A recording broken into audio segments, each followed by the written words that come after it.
இந்த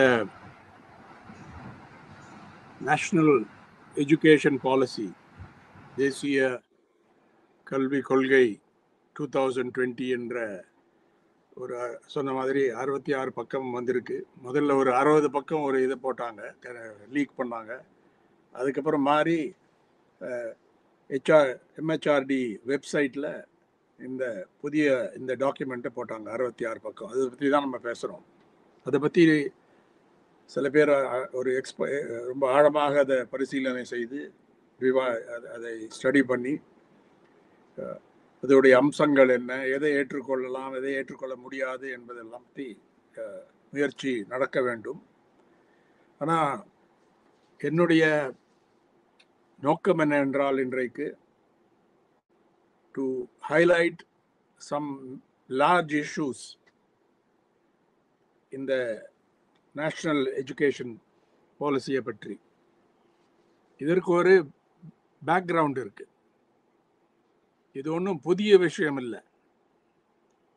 ஜனதா கட்சி அவசர காலம் அதுக்கு பிறகு வந்த அந்த அரசாங்கம் அன்றைக்கே சில முயற்சிகளை எடுத்தது. அதாவது அந்த பிஜேபி அன்றைக்கி இருந்த ஜனசங்கம் சார்ந்த சில அரசுகள், கோலிஷன் கவர்மெண்ட்ஸ் இந்த மத சார்பின்மைக்கு எதிரான கான்டென்ட்டை திணிக்க முயற்சி எடுத்தார்கள் டெக்ஸ்ட் புக் மூலமாக. இது ஏனென்றால் இது RSS உடைய ஒரு மையமான ஒரு கொள்கை. கல்வித்துறையை கம்ப்ளீட்டாக டிரான்ஸ்ஃபார்ம் பண்ணணும். கல்வித்துறை எல்லா விஷயத்திலும் நல்லா இருக்குன்னு சொல்ல முடியாது. இந்தியாவோட record on education has been very poor, குறிப்பாக ஃபவுண்டேஷனல் லெவலில். அதனால தான் இல்லிட்ரஸி இன்னும் கம்ப்ளீட்டாக ஒழிக்க முடியவில்லை. அதனால தான் not enough school students go to the stage of higher education. இதெல்லாம் தெரிஞ்ச விஷயம். இன்இக்வாலிட்டிஸ், ஹைப்பர் கமர்ஷியலைசேஷன், ட்ரஸ்ட் என்ற போர்வையில் இன்றைக்கு பெரிய அளவுக்கு பீப்புள் ஆர் ப்ராஃபிட்டியரிங். ட்ரஸ்ட் நடத்துகிறாங்க. அது ஒரு போர்வை. ட்ரஸ்ட்ன்றது பப்ளிக் ட்ரஸ்ட் என்பது. ஆனால் அதில் என்ன நடக்கிறது? கரப்ஷன் எந்த அளவுக்கு இருக்கிறது, ப்ராஃபிட்டியரிங் எந்த அளவுக்கு இருக்கிறது, இன்இக்வாலிட்டிஸ் அதனால் வைடன் ஆகக்கூடிய அதையும் நம்ம பார்க்குறோம். ஒரு பக்கம் ஸ்காலர்ஷிப்ஸ் இருந்தாலும் போதுமான அளவுக்கு வாய்ப்பு கிடைக்கவில்லை சாதாரண மக்களுக்கு, குறிப்பாக ஒர்க்கிங் பீப்புள், ஏழை மக்கள், வேலை செய்யக்கூடிய தொழிலாளிகள், விவசாயிகள் போதுமான அளவுக்கு வாய்ப்பு கிடைக்கவில்லை. ஓரளவுக்கு ப்ரோக்ரஸ் இருக்குது, அதை யாரும் மறுக்க முடியாது. ரிசர்வேஷன் பாலிசினாலையும் வேறு போராட்டங்கள் மூலமாகவும் டீச்சர்ஸ், குறிப்பாக டீச்சர்ஸுடைய சிறந்த முயற்சிகளாகவும் ஓரளவுக்கு ஆக்சஸ் ஹஸ் பீன் இன்க்ரீஸ்ட். அது யாரும் மறுக்க முடியாது. Over the years, over the decades என்று சொல்லலாம். ஆனால் வேறு டெவலப்பிங் கண்ட்ரீஸோட கம்பேர் பண்ணிங்கன்னா சில இந்தியாவோட ரெக்கார்டை பற்றி we cannot be proud of this record in education. குறிப்பாக அந்த divide between elite educational institutions and சாதாரண educational institutions, usual corporation institutions, village schools, government schools, சில நல்ல ப்ரோக்ரஸ் இருந்தாலும் சில இடங்களில் அந்த டிவைட் இஸ் ரொம்ப ஸ்டார்க்காக இருக்குது. It is very stark. The divide between the haves and the have nots reflected in the field of education. Drop out rates are very high. குறிப்பாக பெண் குழந்தைகள் drop outs, girls dropping out. Kerala போன்ற மாநிலங்களில் ஓரளவுக்கு தமிழகத்திலும் ஒரு நல்ல ப்ரோக்ரஸ் ஏற்பட்டிருக்கிறது. Because of communities wanting education, sacrificing, parents sacrificing so that the future of their children is brighter than their own lives. அதனால அது இருந்தாலும் இன்றைக்கு அது வந்திருக்கு. இது புதிய விஷயம் இல்லைங்கிறது முக்கியமான இது. வாட் இஸ் நியூ என்றால், தலைவர் சொன்ன மாதிரி அதை கம்ப்ரெஸ் பண்ணி பல ரிப்போர்ட்ஸ் வந்திருக்கு. சில அதில் சில டிஃப்ரென்சஸ் கூட இருந்தது ரிப்போர்ட்ஸில். But everything has been compressed இந்த பாலிசி. இதில் ஃபர்ஸ்ட் பாயிண்ட் என்னன்னா, இது பார்த்தீங்கன்னா, இதை படிச்சிங்கன்னா அந்த 66 பேஜ் நான் படித்தேன். Full of liberal sounding inclusive rhetoric. அது ஒரு வலதுசாரி தீவிரவாதிகள் ஆத்தர் பண்ண டாக்குமெண்ட் என்று உடனடியாக சொல்ல முடியாத அளவுக்கு ஒரு போர்வை அதில் இருக்கு. There is a camouflage using liberal sounding inclusive words. அதில் என்ன இருக்கு? இன்னைக்கு இன்றைக்கு education should be humanized. ஒரு education should be broad based. எல்லா சப்ஜெக்ட்ஸையும் பட்டிருக்கணும். Science student should read arts and humanities. எல்லாரும் மேத்தமேட்டிக்ஸ் படிக்கணும். எல்லா விஷயங்களும் பார்த்தீங்கன்னா ஆங்கிலத்தில் சொல்லுவாங்க ஆப்பிள் அண்ட் மதர்ஹுட். அதாவது ரொம்ப நாள் எல்லாரும் பேசுவாங்க, எங்களுக்கு நன்மை தான் வேணும், எவ்ரிபடி வாண்ட்ஸ் டெவலப்மெண்ட். அதனால ஃபர்ஸ்ட் இது அதில் பார்த்தீங்கன்னா வார்த்தைகள் வெரி லிபரல் எஜுகேஷன், எல்லாருக்கும் வேண்டிய எஜுகேஷன், எல்லாருக்கும் வாய்ப்பு கொடுக்க வேண்டும், எல்லாருக்கும் என்கரேஜ் பண்ணணும், நோ கமர்ஷியலைசேஷன் ஆஃப் எஜுகேஷன் அப்படின்னு ஒரு செக்ஷன் கூட இருக்கு. ஒன்லி ஃபிலாந்த்ரபி. அதனால தான் முதலே நான் சொன்னேன், இந்த ட்ரஸ்ட் என்பது ஃபிலாந்த்ரபி சேரிட்டி போர்வையில் பப்ளிக் ட்ரஸ்ட் என்ற மூலம் how it serves the purpose of those who want to profiteer from education. இன்னைக்கு education as business is one of the most profitable activities. இந்த கொரோனா இதுக்கு வரதுக்கு முன்னால அட்லீஸ்ட் இந்த இதில் என்ன ரிசெஷன் வந்தாலும் education and health private hospitals will do well. இன்னைக்கு அது கொஞ்சம் மாறி போச்சு. அதனால it comes at a time, இந்த மாதிரி ஒரு நெருக்கடி உலகத்தில் யாருமே பார்த்ததில்லை இன் ரீசன்ட் டெக்கேட்ஸ் அட்லீஸ்ட். அதில் சில புள்ளி விவரங்களை நம்ம பார்க்கணும். வேர்ல்டு வைடு பார்த்தோம்னா all over the world confirmed COVID-19 cases கிட்டத்தட்ட 2 கோடி 19 மில்லியன் ஆல்ரெடி. இன்னும் சில நாள்களில் 2 கோடியில் வந்துடும். அதில் பல பேர் இறந்து போயிருக்காங்க. More than 715,000 people have died already directly. எல்லா deaths have not been included in this. இந்தியாவில் பார்த்தீங்கன்னா COVID-19 deaths ரொம்ப ஸ்மால் ப்ரொபோர்ஷன் என்று நம்ம போஸ் பண்ணுறோம், ஒன்லி 2.05% என்று. ஆனால் உண்மை பார்த்தீங்கன்னா பல COVID-19 டெத்ஸை கவுண்ட் பண்ணுறதில்லை. But deaths alone are not the loss. Health effects, குறிப்பாக livelihood effects, learning losses, education டிஸ்ரப்ஷனால இந்த closures, school closures, college closures, university closures, எல்லா இன்ஸ்டியூட்ஸ் க்ளோஸ் பண்ணதில் பெரிய இழப்பு, பிக் லேர்னிங் லாஸ். இதை பற்றி ஒரு யுனைடெட் நேஷன்ஸ் பாலிசி பிரீஃப் இருக்குது, அதை நீங்கள் எல்லாரும் படிக்கணும். UN வெப்சைட்டில் போனால் யூ வில் கெட் தட் அந்த document, policy brief education during COVID-19 and beyond, August 2020 இப்போ தான் வந்திருக்கு. UN செக்ரட்டரி ஜெனரல் அதை ரிலீஸ் பண்ணார் சில நாட்களுக்கு முன்னால்.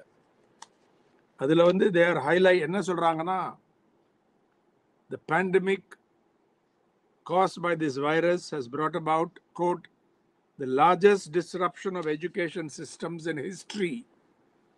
சரித்திரத்தில் பார்க்க, the first largest disruption of education systems in history. இந்தியாவில் ஆல்ரெடி 20 லட்சத்துக்கு மேலே ஆல்ரெடி கேசஸ், கன்ஃபர்ம்ட் கேசஸ் இருக்கு. இன்ஃபெக்டட் நம்பர் ஆஃப் இன்ஃபெக்ஷன் பார்த்தீங்கன்னா கிட்டத்தட்ட 10 times that என்று WHO experts have said.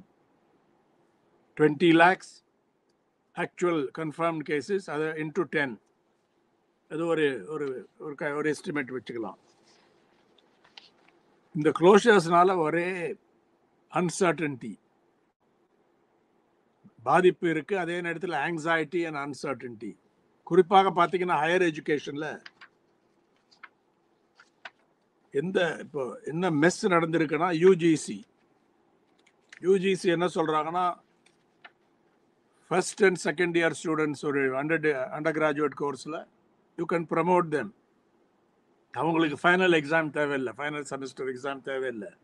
ஆனால் third year final semester for the third year it has to be the usual exam. அந்த எக்ஸாமை வந்து ஃபிசிக்கலாக நடத்தலாம், இல்லைன்னா ஆன்லைனாக நடத்தலாம், or hybrid of the two, ரெண்டையும் மிக்ஸ் பண்ணி நடத்தலாம். It has to be done by September 30ங்கிறாங்க. இது வந்து Delhi ஹைகோர்ட்ல students took it up to the Delhi high court. அந்த சிறந்த ஜஸ்டிஸ் பிரதிபா சிங் என்ன சொன்னாங்கன்னா, அந்த சொலிசிட்டர் ஜெனரல் சொன்னார், நம்ம வந்து சுப்ரீம் கோர்ட்டுக்கு இது போயிருக்கு, அது வரைக்கும் வெயிட் பண்ணுங்கன்னு சொல்லும்போது வெயிட் பண்ண முடியாது. ஏன்னா supreme court hearing is on August 10. இது வந்து August 10 எக்ஸாம் சொல்லியிருக்காங்க. அவங்க என்ன சொன்னாங்கன்னா, அந்த சொலிசிட்டர் ஜெனரல் கிட்ட நான் அதை கோட் பண்ணுறேன். Then the semester will never be over, right? The students will be in a state of uncertainty. How many times will DU, that Delhi University, take the exam? Other universities have already finished their exams. DU also did not conduct classes properly. These are extraordinary circumstances. UGC should have acknowledged it. அதாவது இந்த கன்ஃபியூஷனை டோட்டலாக avoid பண்ணியிருக்கலாம். முதல்லயே they should have anticipated. எதனால virus சொன்னேன்னா, இந்த நம்பர்ஸை பார்த்தீங்கன்னா they are still going up. பல தேசங்களில் வந்து மோசமான நிலை இருந்தாலும் it is going down. United Kingdom, இங்கிலாண்டில் பார்த்தீங்கன்னா இட்ஸ் கோயிங் டவுன். யூஎஸில் கூட ஸ்ப்ரெட் ஆகிறதே தவிர இந்த அளவுக்கு வளரவில்லை, இன்க்ரீஸ் ஆகல. Many countries have handled it much better than we have. குறிப்பாக பார்த்தீங்கன்னா South Korea, New Zealand, Vietnam, China கூட. இன்னைக்கு number of cases in China very very few. இந்தியாவில் பார்த்தீங்கன்னா Kerala has handled it extremely well. முதல்ல இருந்து இன்னைக்கு வந்து அது ஸ்ப்ரெட் ஆகுது திருப்பியும், because people have come from elsewhere. Community transmission இருக்குது. தமிழ்நாட்டில் ஆனால் கம்யூனிட்டி டிரான்ஸ்மிஷனே இல்லைன்னு சொல்கிறதுல என்ன அர்த்தம்? எங்கேருந்து வருது அது? இன்றைக்கு இந்த லாக்டவுன் ஒன்று தானே அதுக்கு பதில். லாக்டவுன் ஆஃப்டர் லாக்டவுன், என்னைக்கு அது முடியும் என்ற பிரச்சனை வருது. Central government also the only weapon they have is lockdown. International experts என்ன சொல்கிறாங்கன்னா, lockdown cannot stop the virus. Lockdowns can only help you buy time. Lockdowns can only help you buy time. எதுக்காக time? Why do you want to get time? Public health சிஸ்டமை சரிப்படுத்துவது, ஓரளவுக்கு improve செய்வது, ventilators இன்னும் தயாரித்து வச்சுக்கிறது, வாங்கி வச்சுக்கிறது, test kids increase பண்ணுறது, டெஸ்டிங்கை இன்க்ரீஸ் பண்ணுறது, ஹாஸ்பிட்டல் பெட்ஸ் தயாராக வச்சுக்கிறது. Because it is still rising, cases are still increasing. Even though the death rate is quite low, உண்மையாக பார்த்தா கூட, even if you multiply this by 3, 6% தான் வரும் கேஸ் ஃபெட்டாலிட்டி ரேட். அது வந்து far lower than UK and many other countries. ஆனால் அதை மட்டும் நம்ம ஒரு யார்ட் ஸ்டிக்காக வச்சிருக்க முடியாது. We have to allow for the situation worsening. இது தொடரும். என்னைக்கு, when will it peak என்பது யாருக்கும் இன்னும் சொல்ல முடியாது. பட் செப்டம்பர் 30க்குள்ள எக்ஸாம் நடத்த முடியுமா? ஃபிசிக்கலாக நடத்த முடியுமா? கட்டாயம் முடியாது. அதே நேரத்தில் இன்டர்நெட் இது பார்த்தீங்கன்னா, நம்மளுடைய நிலைமை எல்லாருக்கும் இப்போ தெரியும். பல சர்வேஸ் நடந்திருக்கு, ப்ரெஸ் ரிப்போர்ட்ஸும் வந்திருக்கு. டைம்ஸ் ஆஃப் இந்தியாவில் ஒரு ரிப்போர்ட் வந்தது on July 21. அதை படிக்கிறேன், அந்த ஹெட்லைனை மட்டும் படிக்கிறேன். 23% city dwellers, just 4% in villages have access, computer access. இது வந்து National Statistical Office உடைய சர்வே. இன்றைக்கு only, let us say 5% of households in rural India have access to computers. ஆனால் வெறும் கம்ப்யூட்டர் ஆர் பல மாணவர்கள் மொபைல் ஃபோனில் படிக்க பார்க்குறாங்க. ஆனால் internet connectivity is a big issue. Power supply is a big issue பல மாநிலங்களில். Home environment is a big issue. ஒரே ரூம்ல 2 ரூம்ல இருக்கக்கூடிய அந்த ஃபேமிலிஸ் வந்து எந்த அளவுக்கு மாணவர்கள் படிக்க முடியும்? அதனால ரெண்டாவது, even teachers have to be trained to set exam papers for இந்த ஆன்லைன் கோர்சஸ். ஆன்லைன் எக்ஸாம் நடத்தணும்னா அந்த டைம் லிமிட் கொடுத்தது போராதுங்கிறாங்க. ஏன்னா this is a new thing for everybody. So what is the purpose of forcing இந்த last semester final year students, whether undergraduate or postgraduate, அவங்களுக்கு அந்த public exams, compulsory exams என்னென்ன? ஏன் எல்லா செமஸ்டரும் கிட்டத்தட்ட ஒரு மாதிரி தானே இருக்கு? மீதி semesters you promoted, first year and second students you promoted, but final year ஸ்டூடெண்ட்ஸுக்கே இந்த தடை. அது வந்து ஒரு authoritarian mindset. UGC, HRD ministry, they want to impose this on in whole of India without allowing for the differences, the diversity. சில universities சக்ஸஸ்ஃபுல்லாக நடத்திட்டாங்க exams already according to UGC. பல காலேஜஸில் நடத்திருக்காங்க. But large number of universities and colleges are unable to allow their students to go with a degree. அவங்களுடைய வேலை வாய்ப்பு, job prospects are badly affected. Those who want to go for higher studies, they are badly affected. And there is tremendous anxiety. அதோடைய psychological effects பாருங்க among the student community, among parents and families all over India, because the UGC and the central government which backs the UGC will not allow flexibility, creativity by educational institutions, by teachers, because they do not trust these institutions. They want to decide everything from Delhi, from one place. This is the first point about NEP reflects that. அதை பற்றி detail நான் போக தேவையில்லை. But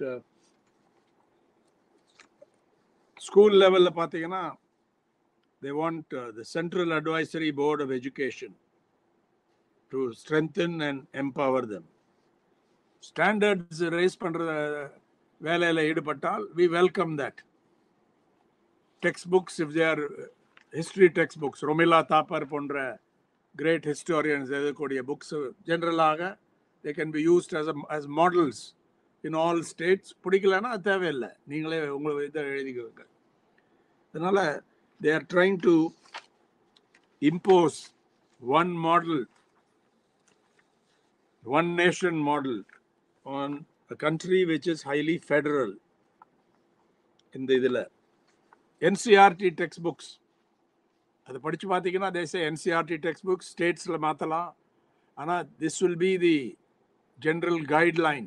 அவங்க கொடுக்க ஹிஸ்ட்ரியில் என்ன, ஹிஸ்ட்ரியை கம்ப்ளீட்டாக எப்படி டிஸ்டார்ட் பண்ணி இன்னைக்கு எழுதுறாங்களோ, அதாவது க்ளோரியஸ் ஹிந்து பீரியட், முஸ்லிம் இன்வேடர்ஸ் வந்த உடனே எல்லாம் கெட்டு போச்சு, இதெல்லாம் திணிக்கிறாங்க இந்த இதில்.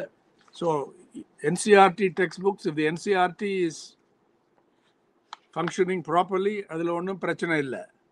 But if NCERT gets communalized as it is being done, then there is a big problem. அதனால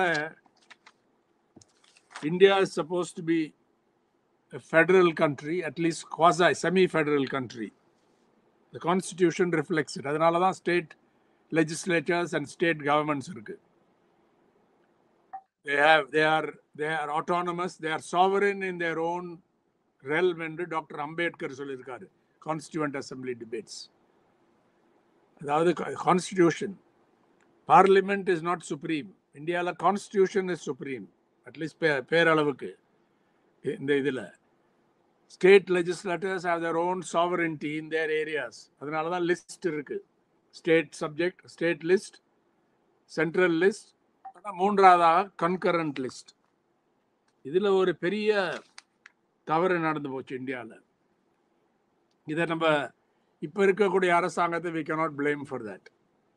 ஏன்னா this happened in 1976 when through the 42nd amendment, education which was originally a state subject in the constitution, decided unanimously by the Constituent Assembly, became a concurrent subject, was put in the concurrent list. அதை எந்த அரசும் மாற்றவில்லை அதுக்கப்புறம், because it suited them. Congress அரசாங்கமோ coalition கவர்மெண்ட்ஸோ BJP led அரசாங்கங்களோ coalition governments or இன்றைக்கு இருக்கக்கூடிய பிஜேபி மெஜாரிட்டி கவர்மெண்ட்ஸோ மோடி அரசாங்கமோ, it suits them. And concurrent list உடைய ஸ்பெஷல் ஃபீச்சர் என்ன? States assemblies can pass legislation. The central parliament can also pass legislation. ரெண்டும் பொருந்தும், both will operate. But when there is a conflict between the two, the central government's law will prevail. The central law will prevail over the state subject. This goes against the principle of federalism. இந்த இதில் இதனால ஒரு பெரிய we have been set back because of this, because everything is centralized. இது வந்து not only in the field of education, பல ஏரியாஸில் பார்க்கலாம். இன்றைக்கு earlier we had this whole controversy in the fight against the National Register for Citizens, NPR, Citizenship Amendment Act, எல்லாம். The idea is to decide everything from Delhi. அதோடைய உள்ளடக்கம் என்னன்னா authoritarian government, authoritarian policies. We know everything, we want to impose this in a way that has never happened before except during the emergency, which was short-lived. இது வந்து is fully reflected in the regulatory systems provided in the national education policy. And it becomes just 1 minute. Yeah, it becomes very clear. For higher education, I will give some examples. You can look at it. Instead of UGC and other regulatory bodies, UGC original role was University Grants Commission to fund education, grants கொடுக்கிறது. But it has become the default regulator. Very rigid, very wooden, sometimes quite authoritarian. Indrake, the proposal here is, it has not become law yet. There will be one umbrella institution, the Higher Education Commission of India, HECI. Under this umbrella, there will be 4 distinct, independent and empowered bodies. The checks and balances என்று சொல்றாங்க இந்த policy, the documentல. There will be 4 institutional structures. First, vertical, the National Higher Education Regulatory Council. It will function as this common single point regulator for the higher education sector, including teacher education, excluding medical and legal education. This is the first Higher Education Regulatory Council. They look at existing acts, restructure various existing regulatory bodies to bring about single point regulation. அவங்க என்ன claim பண்றாங்கன்னா, they will regulate in a light but tight and facilitative manner. Having it both ways. Light regulation and a tight இருக்கும். கழுத்தை பிடிச்சிருவாங்க. They will strangle any attempt to deviate from this facilitative manner, working with higher educational institutions. The primary mechanism to enable such regulation is accreditation. That's the second vertical, known as the National Accreditation Council. Accreditation of all institutions becomes vital in the becomes important. And மூன்றாவது vertical, Higher Education Grants Council carry out funding and financing of higher education based on transparent criteria. All money will flow from that and from the private sector as well. The fourth vertical, General Education Council, it will frame expected learning outcomes for higher education programs. இதுக்கு பேரு graduate attributes. What happens to autonomy? Autonomyக்காக எதிராக நமக்கு பல objections இருக்கலாம். The way private institutions, highly commercial institutions in the name of trusts and so on, are able to exploit autonomy to make money, to profit from education in an unreasonable way. ஆனால் இந்த புதிய frameworkல these four verticals functioning under the umbrella of the Higher Education Commission of India will strangle all local initiatives, have the power to strangle all local initiatives. This is the first objection. It becomes very clear in the document. Liberal sounding, inclusive, flexible rhetoric, which conceals the real objective or the purpose to centralize control over education, regulation of education, and the content of education as well. This will be a huge setback. This has been made possible by two things. The constitutional amendment made during the emergency in 1976, which brought education onto the concurrent list. Concurrent list and all, I repeat, the central law will prevail over the state law if there is a conflict. There is no question about it. Courts have also said so. ரெண்டாவது while they say they will stop all commercialization of education, only philanthropy, அது ஒரு போர்வை தான். ஏற்கனவே சொன்ன மாதிரி trust can be exploited. The mechanism, the vehicle of public trust can be exploited to allow profiteering. Capitation fee என்றால் என்ன? What else is it but corruption? And often it is taken in cash. இன்றைக்கு ஒரு அளவுக்கு அதை regulate பண்ற முயற்சிகள் இருக்கலாம், even by courts and so on, but it still continues, and people pay at great loss to themselves, at great cost. So they are going to now, in the name of, while claiming that they are putting an end to commercialization of education, other kan the document la, they are going to facilitate the neoliberal drive, leave it to the market. Fees we are capping, we have limits on fees என்று சொல்றாங்க ஒரு பக்கம்.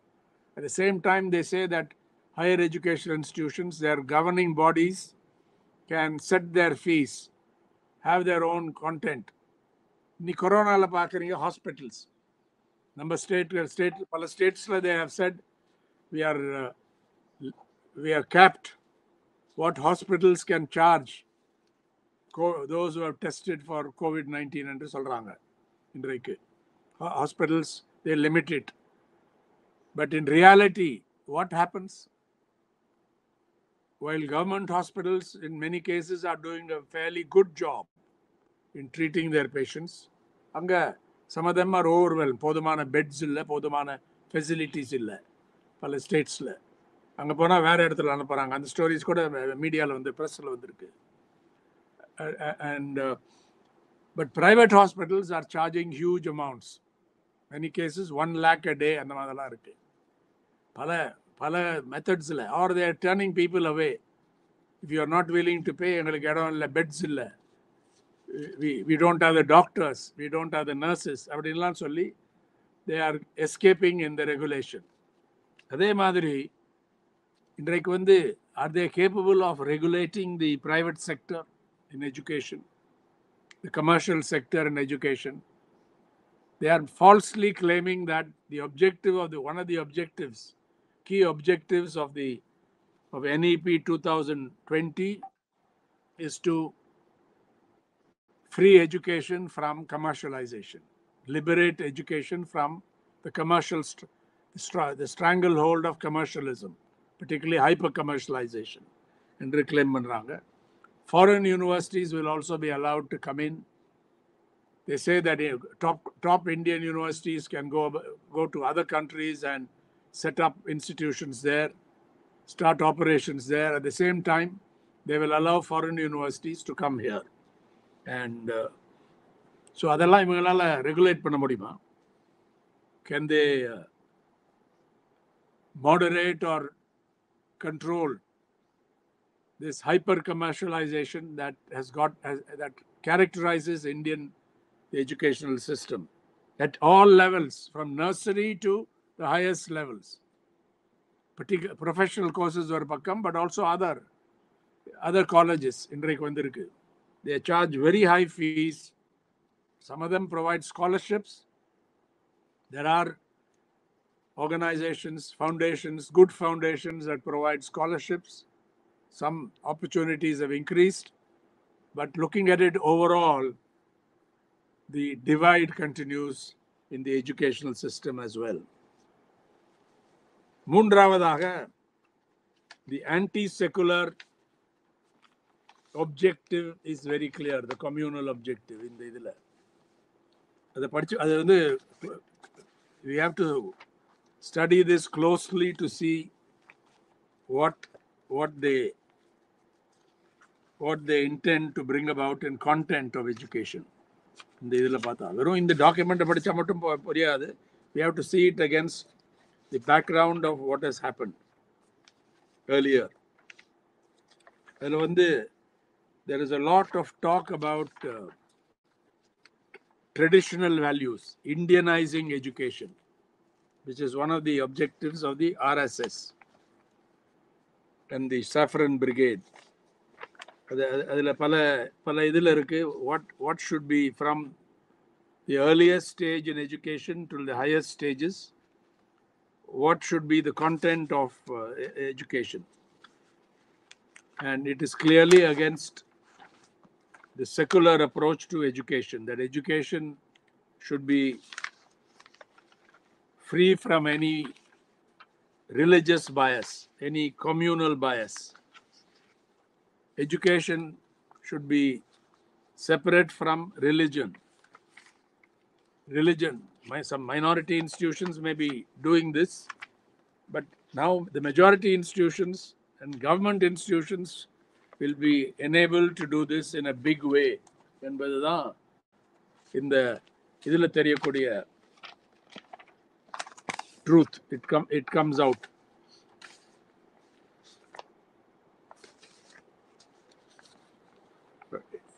In ancient Indian knowledge systems, அதை study பண்றது, the great achievements of science. Nothing wrong in studying the history of science in India. ஆனால் என்ன claim பண்றாங்க? There were airplanes, there was genetic manipulation, there was surgery which is just being developed today in ancient India, and பொய்யான history. They are giving false history, the false histories of science. Already they are in textbooks. We have seen the Indian Science Congress also put out these papers that in ancient India there were aircrafts were developed, planes were developed and so on, Pushpaka Vimanam and all that. All this will facilitate the entry of such anti-scientific, anti-secular, anti-rational ideas in the field of education at various levels. Kuripaga, they wanted it at the foundation level, starting from preschool, which is one of the ideas why 10+2 has been restructured. Others will speak. What is the purpose? The so-called restructuring. They want to start from below, right from the start, and brainwash students with this idea that we had science, we had knowledge that other countries did not have, which came much later and so on. Totally against evidence, totally against science, and so on. So இது வந்து இருக்கு. Reference was made to the language policy. அதுவும் அதுல முக்கியம். The 3-language formula has been generally adopted. அது தமிழ்நாட்டில் கிடையாது. We do not accept it. And they say எந்த லாங்குவேஜும் இம்போஸ் பண்ண மாட்டோம்னு சொல்றாங்க ஒரு பக்கத்தில் இந்த இதில் டாக்குமெண்ட்ல. பட் மறைமுகமாக it only facilitates pushing Hindi on those who are not willing to study it. There is nothing wrong with studying Hindi. We have nothing against Hindi as a language. It is a great language like many other languages. Millions of people speak Hindi. But do you want Hindi to be imposed on non-Hindi speaking states, and in particular Tamil Nadu? There's a whole history of resistance to what is known as Hindi imposition. In the idila, while they say that no language will be imposed, they are saying 3-language policy is the national policy. Everybody has to study 3 languages. And 2 of those languages have to be Indian languages. Abadina, of course, Tamil, English. Moonavathu language, will you study Malayalam or Telugu or Oriya or Punjabi inga irukravanga?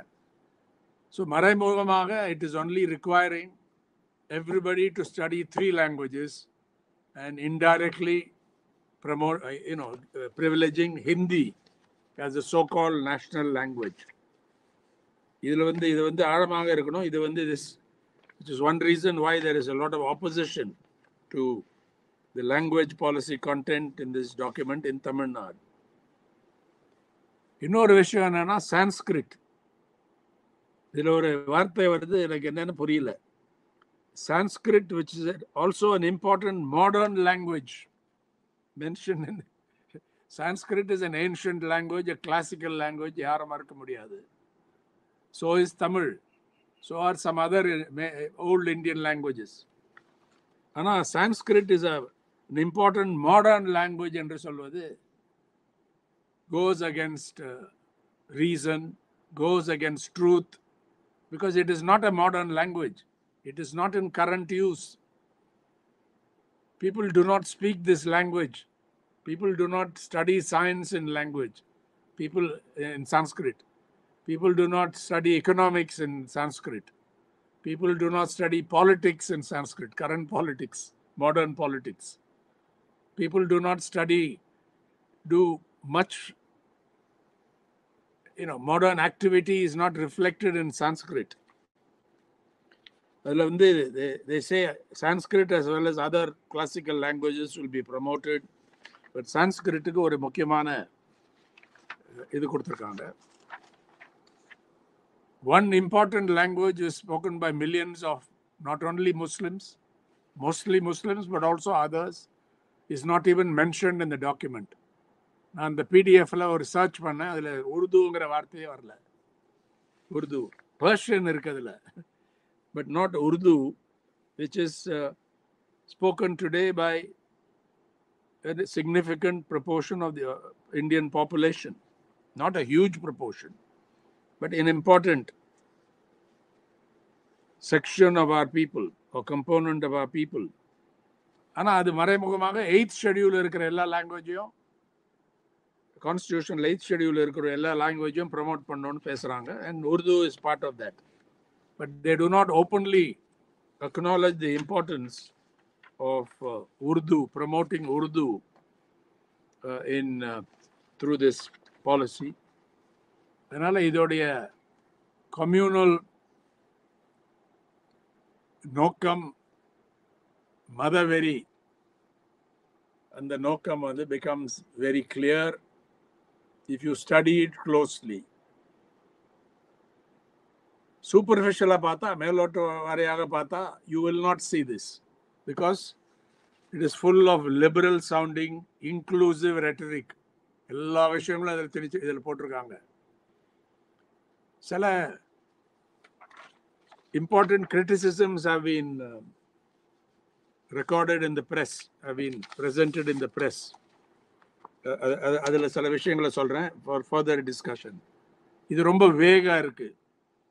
Nothing really is too vague. The document is very vague, romantic. Ways and means, எப்படி இதை நடத்துவீங்க அதை பற்றி தெளிவே இதில் இல்லை. தென் இன்னொரு விமர்சனம் என்னவென்றால், instead of while saying that liberal education is what we aim for, vocational educationக்கு அதிக முக்கியத்துவம் கொடுத்துருக்காங்க. இதில் அதிக இம்பார்ட்டன்ஸ் கொடுத்துருக்காங்க. What this writer calls an immense emphasis on vocational education from class 6 to the higher education levels. அதில் ஏனென்றால் ஒரு டிகிரியில் போனால் you can drop out at any stage. 50% enrollment இது higher education இருக்கோன்னு ஒரு கோல் கொடுத்தாலும் they allow them to drop out at various stages. If you don't want to complete that, first stageல போனால் உங்களுக்கு ஒரு சர்டிஃபிகேட் கிடைக்கும். 2வது இயரில் போனால் you will get a diploma. 3 years you get a pass certificate. 4th year போனால் you research. MPhil கோர்ஸை ஒழிச்சிட்டாங்க. You don't need an MPhil course. MPhil course இந்தியாவில் ஒரு முக்கியமான ரோல் அதுக்கு இருக்குது ஹையர் எஜுகேஷனில். That those who want to have an academic career but cannot afford to wait for 4 or 6 years to get a PhD degree, they get an MPhil degree in 2 years or 1.5 years, 2 years usually. They take a job and then they work on their PhD while earning a salary for themselves and their families. This is the reality of India. But they want to get rid of this MPhil degree and deprive these people of the opportunity of going into research careers. Because how many people, many of the lower middle income and poorer families, unless they get full scholarships or fellowships, they cannot afford to wait for 4 to 6 years to go for a PhD degree. Those who want to go for research, for an academic career, for teaching and so on. So this is another criticism that has come. And an important criticism is a shift from education to training. இது ஒரு முக்கியமான வித்தியாசம். அது training நாங்கள் இங்கிலீஷில் சொல்கிறோம்னா we say Asian College of Journalism we have. அதில் நான் ஒரு ட்ரஸ்டி. அதில் we have journalism education எடுத்திங்கன்னா one part is education, one part is training. என்ன வித்தியாசம்? இங்கிலாண்டில் போய் கேட்டிங்கன்னா எல்லா யூனிவர்சிட்டியிலும் சொல்லுவாங்க. அதுக்கு என்ன பதில் என்றால், ட்ரைனிங் இஸ் அபவுட் ஸ்கில்ஸ். எப்படி பண்ணுறது, ஸ்கில்ஸ், டெக்னிக்கல் திங்ஸ், மெத்தட்ஸ், இப்படி ப்ராக்டிக்கல் திங்ஸ், அதுவும் முக்கியம். ஐடிஐஸ், பாலிடெக்னிக்ஸ் அதெல்லாம் ஓரளவுக்கு டெவலப் பண்ணியிருக்காங்க. அது அந்த இதில் developing skills is important. But education is about something else. Training is about skills. Education is about something else. Education is about knowledge. Education is about how to develop your knowledge, how to improve yourself, how to develop your capabilities, not just skill-based, not just for vocations, to be a good citizen, to be secular, to be inclusive, to work for society. All this is part of the objective of education, to have a rounded personality, to work for the greater good. This is the object of education. There is a shift because of they need a steady manpower supply for the market. They want to accelerate the process of vocationalization of education. இதில் ஒரு debate கூட நடத்தலாம். Some people may think there is a need for such an emphasis, but it will defeat the whole purpose of restructuring the educational system in a progressive direction, in a just direction. அதனால ஒட்டுமொத்தமாக பார்த்தீங்கன்னா, under this liberal sounding rhetoric, you have a very reactionary program or a prescription for the restructuring and transformation of the Indian educational system, which already suffers from many weaknesses. Above all, this divide that I spoke about, but this will make it much worse. And of course, they say, இது வந்து Kothari Commission 1960s, we have heard this before, 6% of GDP must be, the public expenditure on education must reach the goal of 6% of GDP. Indraike, it is far less than that. Estimates vary. State and center rendu seta, it just over 4% according to this document. In real practice, it has gone down. The BJP Arasangam has actually cut down spending on education at various levels, including major research organizations. And all this promise of raising public expenditure to 6% of GDP is not going to be realized, just as it was not realized in the 1960s, 70s, 80s, 90s, and in recent times. No government in India, no central government in India has come anywhere close to reaching this target. They will make promises in election manifestos, in such documents, policy documents, but they do not intend to achieve that target. It is very, very clear from the history of educational finance in India. And therefore, in the document is going to set back our educational system in a very unfortunate way, in a tragic way, unless resistance to it gets strengthened, gets organized on the ground. And the role of teachers in this is absolutely vital, because teachers alone will be able to educate the public, because they are directly involved in this at various levels. They have the experience, the real life experience, and also they have access to knowledge to be able to conduct this educational campaign. So in the Varthagaludan, I want to conclude my remarks, and I thank the organizers for inviting me to this.